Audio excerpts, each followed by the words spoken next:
Hello, Ebenezer family. It's time for our weekly devotion and announcements. I'm going to read from James 1. And I know I've read this before, but it's still a good reminder for us.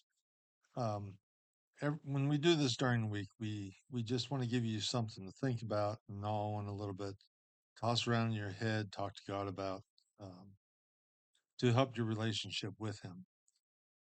James chapter 1, starting in verse 19. My dear brothers and sisters, take note of this. Everyone should be quick to listen, slow to speak, and slow to become angry, because human anger does not produce the righteousness that God desires. Therefore, get rid of all moral filth and the evil that is so prevalent, and humbly accept the word planted in you, which can save you. Now, there's a little bit more I'm going to read, but just with that little part of starting, um, I guess the question is why do we why are we so quick to become angry? Um, and I think the answer to that is all selfishness and greed, because we want it our way. And whether it's because of the way someone else is acting, someone else is speaking, someone is telling you, sometimes you get angry just because of the way they tell you, not the words they tell you. Um, but James says, take a breath, take a breath. And he goes on to tell you that human anger is worthless.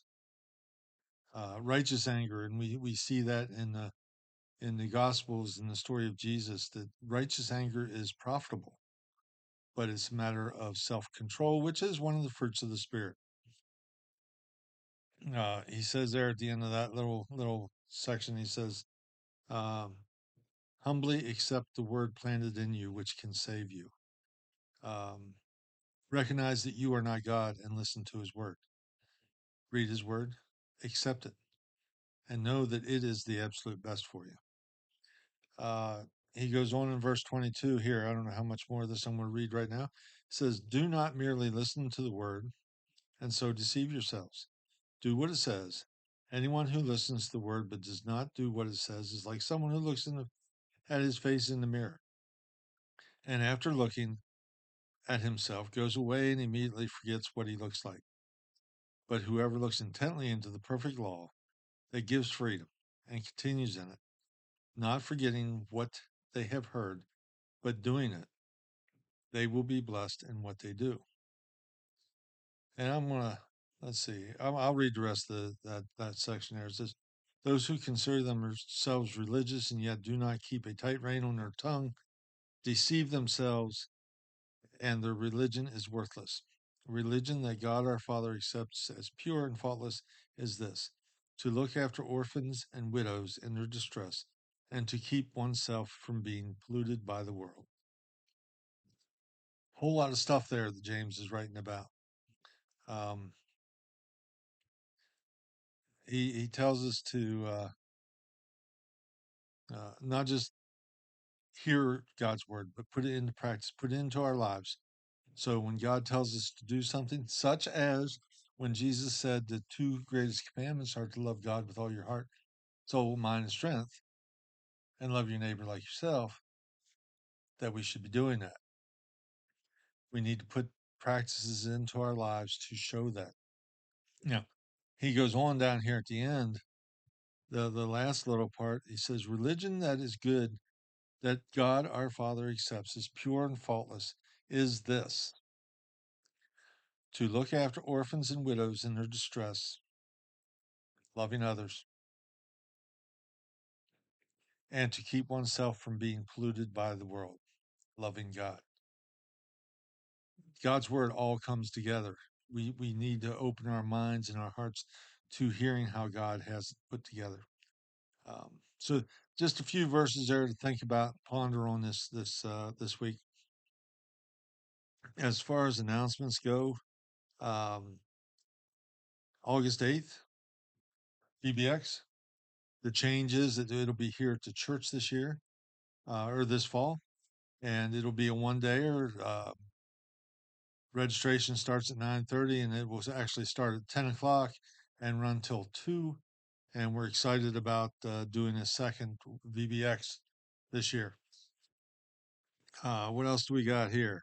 Um, I'll announce this one more time. We need your help keeping the church secure. So if you unlock a door, make sure it locks when you leave. If you prop one open for whatever reason, make sure you unprop it and it secures when you leave. And make sure you turn the lights off as you're done with them, please. That helps us at the church here quite a bit. Oh, let's see here. I'll say this. I didn't announce this yesterday morning, but if there was anybody that is interested in the information from the Lithuanian meeting we had last week, please contact me. I can send you the video and you can hear what's going on. Um,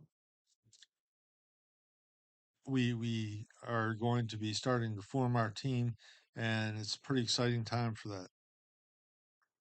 Oh, let's see here. Wednesday nights through the summer here. The adults are going to continue meeting. The teens are going to continue meeting. The Kingdom Kids for Wednesday night will start meeting back in September, and we'll have more information on that very soon. Uh, but for the adults, they will have their regular Bible study the first, second, and third Wednesdays, and on the fourth Wednesday it'll be hymn sing. If there's a month with 5 Wednesdays, the fifth Wednesday will be a week off for them. August 23rd, we are going to have a membership class. If you're interested in becoming a member or maybe just hearing what that means, please contact the office and we'll get you on the list. And membership class normally lasts about an hour or so, and it's just a bit of information about Ebenezer Church, a bit of information about the United Brethren denomination, and a little bit of God's Word in there too. So if you're interested, please call the office. We're also having a baptism September 13th. So if you're interested in baptism, please contact us as well. Let's see here. It's starting in August. Kingdom Kids on Sunday morning will happen every week. We're excited about this change and we're going back. It's going to be a modified schedule, but we're excited about the direction it's moving. So that's all the announcements we have for today. Uh, I hope you have a blessed week.